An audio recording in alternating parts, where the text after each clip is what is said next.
ভূমিকাটো আমি সংগঠন কি হয়, আমি সংগঠন একটা জাতিৰ মুখপাত্ৰ সেই হিচাপে আমাৰ ওপৰত যি অন্যায় অত্যাচাৰ চলি আছে বা আমাৰ ওপৰত যিবোৰ মানে কুচক্ৰান্ত চলি আছে এই সময় আমি আমাৰ ৰাইজক সজাগ কৰিব পাৰিম। সিদ্ধান্তটো ৰাইজে ল'ব। আপোনালোকে চাইছে ইতিমধ্যে ৰাইজ ওলাই আহিছে বিজেপিৰ বিৰুদ্ধে ডিপুটাৰৰ ক্ষেত্ৰত, কিন্তু এই বাঙালীসকল কিন্তু সদায় বিজেপিৰ লগত আছিলে। আমি এতিয়াও নকওঁ যে আপোনালোকে বিজেপিক ভোট নিদিব, ভোট নিদিয়া সিদ্ধান্তটো অলৰেডি বাঙালী সমাজে লৈ লৈছে। তামোলপুৰত আজি এইটো হ'ল তামোলপুৰ ডিষ্ট্ৰিক্টৰ ডিপুটাৰৰ লিষ্ট। নতুনকৈ চাওক কিমান তামোলপুৰ ডিপুটাৰ আছে, আৰু যে নামখিনি আছে তাৰ মাজত বহু বিজেপিৰ সদস্য, বিজেপিৰ নেতাৰ পৰিয়ালো ডিপুটাৰ হৈ আছে। গুৰেশ্বৰতো একেই ধৰণৰ ডিপুটাৰৰ লিষ্ট আছে। আমি যদি সদৌখন বাঙালী যুৱ ছাত্ৰ ফেডাৰেশ্যন মিছা কৈ আছো ডিপুটাৰৰ নামত, তেওঁলোকে গৈ ছাইটটো চালে গম পাব যে আমাৰ কিমান মানুহক ডিপুটাৰ কৰা হৈছে। যে 1971 আগত হোৱা যি মানুহখিনি ডিপুটাৰৰ নামত আজিও আৰাশাস্তি পাই আছে, আজিও ডিপুটাৰৰ নামত ট্ৰেনজিট কেম্পত থাকিব লগা হৈ আছে। এই মানুহখিনিক অচিৰেই তেওঁলোকক মুক্তি দিব লাগে।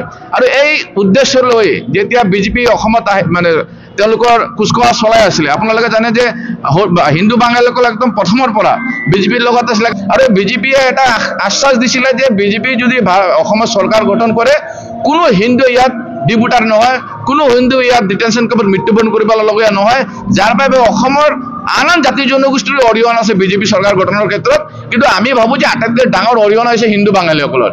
আমি কৈছোঁ যে অসমত কোনো হিন্দু বিদেশী হ'ব নোৱাৰে, ভাৰতবৰ্ষত কোনো বিদেশী হিন্দু হ'ব নোৱাৰে।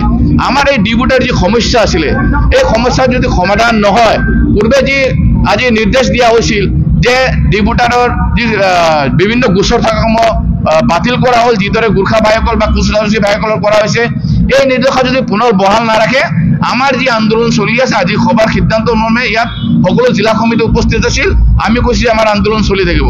আৰু আপোনালোকৰ যোগেদি আমি মুখ্যমন্ত্ৰী মহোদয়ক আহ্বান জনাইছোঁ, তেওঁ অচিৰেই বাঙালী সংগঠনবোৰৰ লগত বহিব লাগে আৰু তেওঁ কেবিনেট সিদ্ধান্ত লৈ সেই হিন্দুসকলৰ যি সমস্যা ডিপুটাৰৰ নামত এই সমস্যাবোৰ সমাধান কৰিব লাগে। আমি কোনো ৰাজনৈতিক দলৰ বিৰুদ্ধে নহয়, আমি অকল আমাৰ জাতিৰ প্ৰাপ্যটোৰ কাৰণে আমি আন্দোলন কৰি আছো। গতিকে আপোনালোকে এই আন্দোলনক ৰাজনীতিকভাৱে মন্তব্য দি আপোনালোকে এইটো মানে ৰাজনৈতিক মন্তব্য দি ইয়াৰ পৰা ফালৰি নাকাটি মানৱীয় দৃষ্টিভংগীৰে চাওক যে এই হিন্দু বাঙালীখিনি ইয়াৰ নাগৰিকত্ব পোৱাৰ যোগ্য হয় নে নহয়। যদি আপোনালোকে ভাবে যে হিন্দুসকল ইয়াত নাগৰিকত্ব পোৱাৰ যোগ্য, আমি ভাবোঁ অচিৰেই যাতে এই সুখবৰটো অসমৰ ৰাইজক দিব পাৰে যে এই অসমত কোনো হিন্দু মানুহ ডিপুটাৰ নাথাকে। আমি কোনো দলক সমৰ্থন কৰাৰ প্ৰশ্ন নাহে। আমি আজি কৈছোঁ য'ত আমাৰ ছিংগল হিন্দু বাঙালী কেণ্ডিডেট থাকিব, যি দলৰ হওক আমি তেওঁৰ কাৰণে আছোঁ, তেওঁৰ লগত আমি থিয় হ'ম। আৰু বাকী সিদ্ধান্ত আমি নিশ্চয় প্ৰতিটো অঞ্চলত আমাৰ সভা সমিতি চলি আছে। আপোনালোকে জানে সভা সমিতিত আমাৰ ৰাইজে আমাক যি সিদ্ধান্ত দিব আমি তাতে ৰাজি আছোঁ। আমাৰ ৰাইজে যদি তোমালোকে ব্ৰহ্মপুত্ৰত ঝাপ দিয়া, আমি ব্ৰহ্মপুত্ৰত ঝাপ দিবলৈ ৰাজি আছোঁ। ৰাইজৰ নিৰ্দেশতে সংগঠন চলিব, সংগঠনৰ নিৰ্দেশত ৰাইজ নচলে। আমাৰ প্ৰায় 19% ভোট, টোটেল ভোটৰ মাজত আমাৰ 19% হিন্দু বাঙালী ভোটাৰ্ছ আছে গোটেই বিটাৰৰ মাজত।